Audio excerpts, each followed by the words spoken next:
Okay, this time I'll try to do it without touching anything. All the thoughts that were.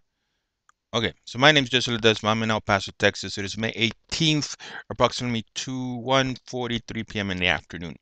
This issue basically deals with this video essay. I will try to concentrate on the issue of, personal morality, personal ethics in relation to expecting actions from government.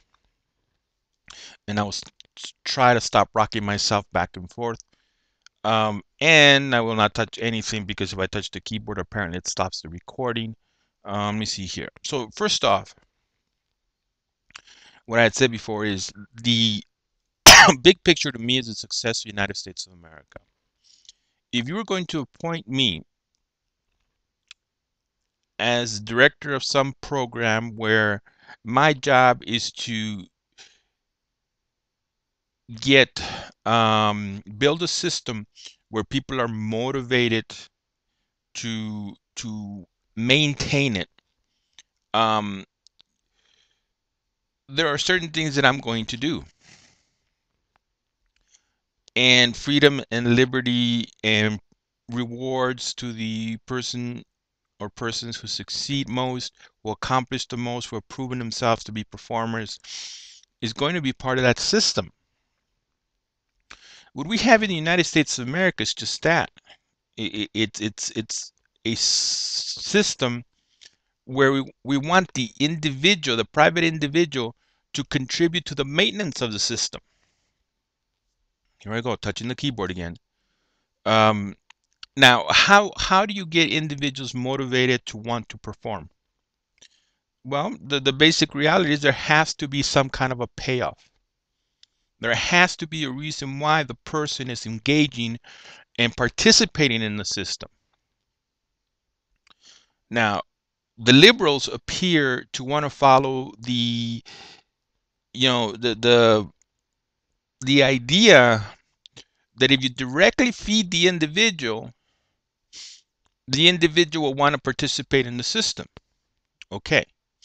Basically, put the conservative position is if you create an environment that offers opportunity and advantage that the person can use and participate in the system, maintain the system while maintaining their life, then you've created a good system.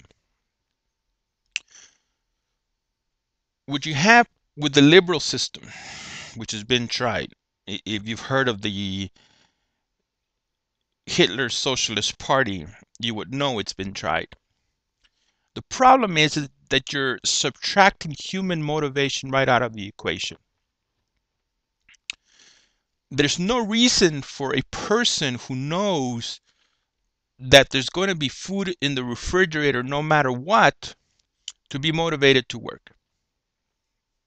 I did study psychology and I earned a Bachelor of Science from Liberty University in Lynchburg, Virginia.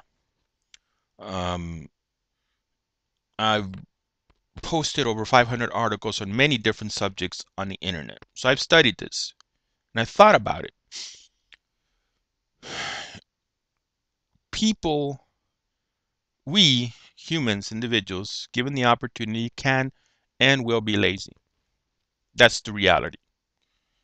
Given the opportunity, we as individuals will be lazy. And we will take the opportunity that somebody else provides. Why should person A work hard so person B doesn't have to work as hard but is rewarded? Okay, let's just leave that aside. What does a person actually have the right to demand? Well, science, biology, nutrition, however you want to look at it, allows us to understand that the average adult individual needs between 1,800 calories and 2,500 calories. So that would be a reasonable expectation because you don't eat, you die. If we're if we're exposed to the elements for a long time, whether it's the heat, the cold, whatever, we're going to die. We're going to suffer health consequences exposure to the elements. So having a roof over their head and having protection from the elements, it's a reasonable expectation. We don't want to be a burden on society with our nakedness, so having clothes is a reasonable expectation. However, in modern society, what people consider to be reasonable expectations are Hummers and five bedroom homes, and the most modern fashion available. I'm going to make one very simple point, and there's no way anybody, any liberal, any Democrat can argue against this point. If Obama had given $1 million to the 300 million people in America, he would have only spent $300 million. There's no way to argue around that. And you also can't argue around the fact that if the average individual, let's forget the people who are well off.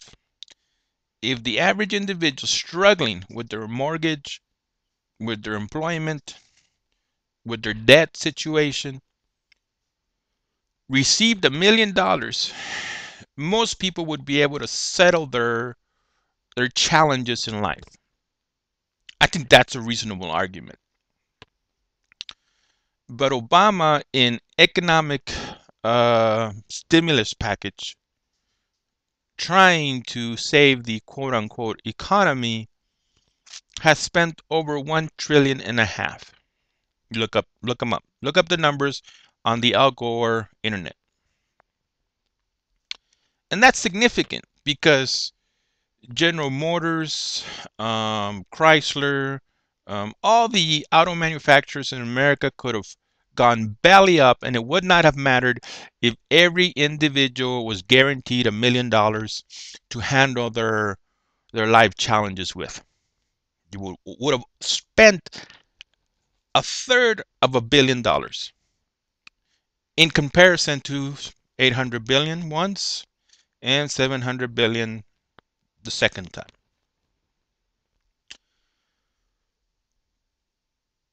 And people would have been able to meet the basic nutrition requirements. They would have been able to keep their homes unless they purchased a home worth more than $1 million.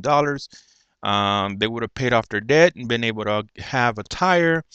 And most people would have had, maybe 500,000 left over to weather the unemployment storm. That's how obscenely irrational Obama's economic plan was. Because if you had given $1 million to 300 million Americans, most Americans would have met their needs, had some left over to live on, and even though major industries collapsed, the average individual would have been okay. So you see the perversion in the liberal mindset of taxing the rich and spending to save the poor. Trust me, the 40 million uninsured would have said thank you very much for my $1 million and would have put it to good use. We're trying to build a system that sustains itself. Well, we built the founding fathers of the United States of America. I'm going to have to cut it here because I'm over 10 minutes, but I'll continue the next one. The founding fathers of the United States of America built that system.